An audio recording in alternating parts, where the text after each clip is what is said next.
दोस्तों नमस्कार। इस वीडियो में एडेड जूनियर हाई स्कूल भर्ती की प्रत्येक इन्फॉर्मेशन, चाहे वो आवेदन कौन करेगा, बीएड या बीटीसी, यूपी टेट, सीटेट कौन से मान्य हैं कौन से नहीं, योग्यता क्या है, आयु क्या है और पूरा सिलेबस, पूरी टाइमिंग बहुत ही शॉर्ट समय में आपको बताई जाएगी। तो इसलिए वीडियो को बिना स्किप किए हुए पूरा देखिएगा और चैनल को सब्सक्राइब तो जरूर करिएगा ताकि इस भर्ती के अलावा अन्य अपडेट भी आपको मिलती रहे। जूनियर एडेड ये भर्ती है जहां पर खंड 1 में सभी चीज़ें समझ लीजिए। खंड 1 में भाषा रहेगी, खंड 2 में विज्ञान और खंड 3 में गणित और खंड 4 में यानी कि सामाजिक। इन 4 विषयों के आधार पर इस भर्ती को किया जाएगा, जिसमें से आप देख रहे हैं कि खंड में से केवल यानी कि चारों खंड में से केवल एक विषय का आपको चयन करना है और उसी के आधार पर आप आवेदन करेंगे और उसी के आधार पर आपका सिलेक्शन होगा। चाहे आप विज्ञान सेलेक्ट करिए, चाहे आप गणित या सामाजिक विज्ञान या आप भाषा को कर सकते हैं। अभी तक का जो आदेश है उसके अनुसार स्नातक स्तरीय परीक्षा यहाँ पर आपको जो परीक्षा में पाठ्यक्रम होगा, जो सिलेबस होगा वो स्नातक स्तर का पूछा जाएगा। जी हाँ, स्नातक तक की सभी चीज़ें पूछी जाएंगी, चाहे वो कोई भी भाषा आप सेलेक्ट करें। लेकिन बहुत सारे लोग ये भी कह रहे हैं कि स्नातक ही इसकी क्वालिफिकेशन भी है, लेकिन ऐसा नहीं है। हम इसका सच आपको बताएंगे, लेकिन पहले ये चीज़ें समझते हैं। फिर उसके बाद प्रथम जो प्रश्न पत्र है वो आपको अनिवार्य है, वो है सामान्य ज्ञान। ये आपको प्रश्न पत्र बहुत ही ज़्यादा अनिवार्य है। ये तो यानी कि सामान्य ज्ञान की आपको तैयारी बहुत ज़्यादा करनी पड़ेगी, इसके बिना आप इस पेपर को क्वालिफाई नहीं कर पाएंगे। उसके बाद भाषा में आपका संस्कृत, भाषा में क्या क्या चीज़ें रहेंगी, संस्कृत रहेगी, हिंदी रहेगी, अंग्रेजी रहेगी। इनमें से भी आपको एक का चयन करना रहेगा, मैंने आपको पहले ही बताया है। ये आपका प्रथम प्रश्न हो गया। द्वितीय प्रश्न पत्र में लगभग आपको 100 वैकल्पिक प्रश्न पूछे जाएंगे। जी हाँ, द्वितीय प्रश्न पत्र में 100 वैकल्पिक प्रश्न पूछे जाएंगे।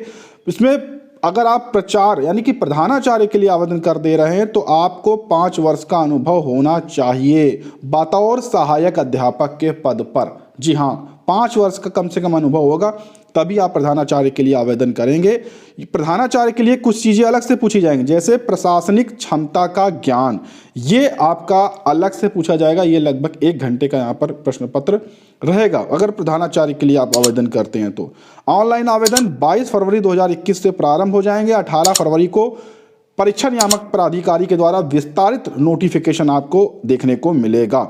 एडमिट कार्ड आप 5 अप्रैल से डाउनलोड कर पाएंगे। परीक्षा 11 अप्रैल 2021 को करवा दी जाएगी और सहायक अध्यापक की परीक्षा सुबह 9 बजे से 11:30 बजे तक होगी। अगर आप प्रधानाध्यापक के लिए आवेदन करते हैं तो 1 बजे से 3:30 बजे तक एक आपकी ये परीक्षा होगी। उसके बाद तुरंत थोड़ी देर बाद 4:30 बजे से 5:30 बजे तक एक परीक्षा आपको और देनी होगी। ये 2 परीक्षाएं केवल प्रधानाध्यापक की देनी पड़ेंगी। उत्तरमाला की बात करें तो उत्तरमाला आपको 16 अप्रैल 2021 को मिल जाएगी। रिजल्ट 11 मई 2021 को फाइनली जारी कर दिया जाएगा और उसके बाद आगे का कार्यक्रम भर्ती का शुरू होगा। आज के विभिन्न समाचार पत्रों में जो योग्यता है वो देख सकते हैं आप कि बताई जा रही है। सहायक अध्यापक के लिए स्नातक योग्यता होनी चाहिए। प्रधानाध्यापक के लिए स्नातक के साथ अध्यापक के 5 वर्ष का अनुभव होना चाहिए, तब आप इन पदों में आवेदन करेंगे। योग्यता हम आपको क्लियर करेंगे, लेकिन उससे पहले आप ये जान लीजिए कि इनमें वैकेंसी कितनी है। तो सहायक अध्यापक के 1504 पदों पर विज्ञापन जारी होगा और प्रधानाध्यापक के 390 पदों पर यह विज्ञापन जो परीक्षा नियामक प्राधिकारी के द्वारा जारी किया जाएगा 18 फरवरी को। और महत्वपूर्ण सूचना समझ लीजिए, 18 फरवरी को आपका ये जो विज्ञापन है वो जारी होगा। ये केवल अभी एडवाइजरी जारी हुई है, जियो नहीं जारी हुआ है। इस भर्ती में चयन का आधार केवल स्नातक तथा जूनियर लेवल यानी कि यूपीटीटी या सीईटी आपको पास होना अनिवार्य है। अतः बीएड और बीटीसी दोनों अभ्यर्थी आवेदन कर पाएंगे। जी हाँ, बीएड और बीटीसी दोनों तरह के अभ्यर्थी अभी तक की सूचना में आवेदन करेंगे, लेकिन आपको यूपी टेट या सीटेट पास होना अनिवार्य होगा, वो भी जूनियर लेवल का। जी हाँ, जूनियर लेवल का, प्राइमरी लेवल का मान्य नहीं होगा यहाँ पर।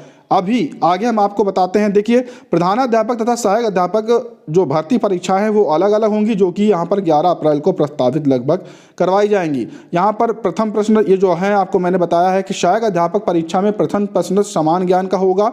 जो कि अनिवार्य है। इसमें 50 प्रश्न होंगे, जबकि द्वितीय प्रश्न पत्र में अभ्यर्थियों को भाषा, गणित, विज्ञान व सामाजिक विषय से कोई एक खंड चुनना होगा, जो कि 100 प्रश्न होंगे, यानी एक प्रश्न 1 अंक का यहाँ पर रहेगा। भाषा में भी हिंदी और अंग्रेजी, संस्कृत का चयन आप कर सकते हैं। अभी तक इस परीक्षा में नेगेटिव मार्किंग की कोई भी सूचना नहीं प्राप्त हुई है।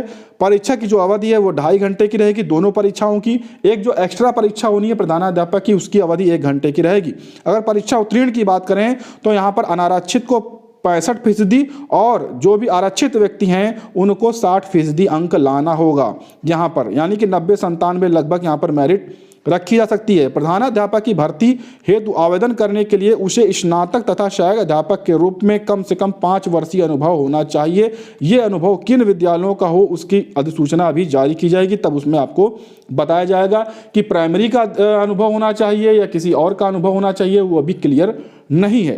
प्रधानाध्यापक जो भर्ती परीक्षा वाले प्रश्न पत्रों में विद्यालय प्रशासन विषय संबंधी जो जानकारी है, शिक्षा संबंधी आयोग अधिनियम के जो प्रश्न होंगे वो पूछे जाएंगे। याद रखिएगा, जो 1 घंटे का अलग से प्रश्न होगा। इस भर्ती परीक्षा से पहले कोई भी यूपी टीईटी अभी फिलहाल नहीं होगी, ये आप समझ लें। यहाँ पर हम आपको फिर से बता दें, ये केवल एक एडवाइजरी है। परीक्षा नियामक प्राधिकारी 18 फरवरी 2021 को एक विस्तार नोटिफिकेशन जारी करेगी, वहां पर आपको चीजें पता चलेंगी। आयु सीमा 21 से 40 वर्ष रहेगी। जो आरक्षित वर्ग के अभ्यर्थी हैं उनको आयु सीमा में छूट भी मिलेगी। हम आपको फिर से बता दें, क्वालिफिकेशन की अगर बात करें तो बीएड बीटीसी दोनों मान्य होगा, लेकिन जूनियर लेवल का आपको यूपी टेट या सीटेट क्वालिफाई होना होगा। कहीं कहीं पर यह भी कहा गया है कि देखिए, हम आपको दिखा भी देते हैं, इस 6 नंबर पॉइंट पर आप देख सकते हैं। इस पर आप देखिएगा, ये सेकंड पेज में है। यहाँ पर कहा गया है कि बिंदु संख्या 8 के संदर्भ में अवगत कराना है कि भर्ती परीक्षा का जो आयोजन है वो प्राथमिक के आधार पर पहले करा लिया जाए, यानी कि प्राथमिकता के आधार पर इस परीक्षा को पहले करा लिया जाए, आयोजन पहले कर लिया जाए। तत्पश्चात टीईटी परीक्षा 2020 का आयोजन किया जाए, ये यहाँ पर कहा गया है। यानी कि यूपी टेट तो अब इसके बाद ही होगा, लेकिन इस परीक्षा को पहले कराने की बात कही जा रही, तो हो सकता है यहाँ पर यह भी आपको छूट मिल जाए कि पहले अभ्यर्थी इसमें यहाँ पर आवेदन कर ले, परीक्षा दे ले, और अगर पास हो जाते हैं तो जो ये यूपी टेट की परीक्षा बाद में होगी, अगर उसमें पास होते हैं तो वो भी मान्य किए जा सकते हैं। ऐसा बहुत सारी परीक्षाओं में पहले भी हो चुका है। उत्तर प्रदेश में भले ना हुआ हो, लेकिन बहुत जगह ऐसा हुआ है। तो ये मौका दे सकती है विभाग, यहां पर शासन दे सकता है कि आप पहले यहां पर एडेड जूनियर हाई स्कूल की परीक्षा दे दें, उसके बाद में आप पास हो जाएं। तो जो अभ्यर्थी पास हैं, अगर वो आगे यूपी टेट जूनियर क्वालिफाई हो जाते हैं तो उनको मान्य कर लिया जाएगा, ऐसा हो सकता है इस आदेश के अनुसार। तो 18 फरवरी को जो भी विस्तार से नोटिफिकेशन आएगा वहां पर हम और भी अच्छे से आपको सभी सूचनाएं समझा देंगे। लेकिन यहां पर लगभग मुझे उम्मीद है कि आपको सिलेबस, सूचना, ऑनलाइन आवेदन सभी चीजें समझ में आएंगी। तो अगर कुछ भी डाउट हो तो आप कमेंट करिएगा, वीडियो को लाइक शेयर करिएगा और चैनल को सब्सक्राइब करके बेल आइकन दबाइएगा, ताकि आगे भी जो भी वीडियो आएगा इस भर्ती का वो आपको जरूर से जरूर प्राप्त हो सके।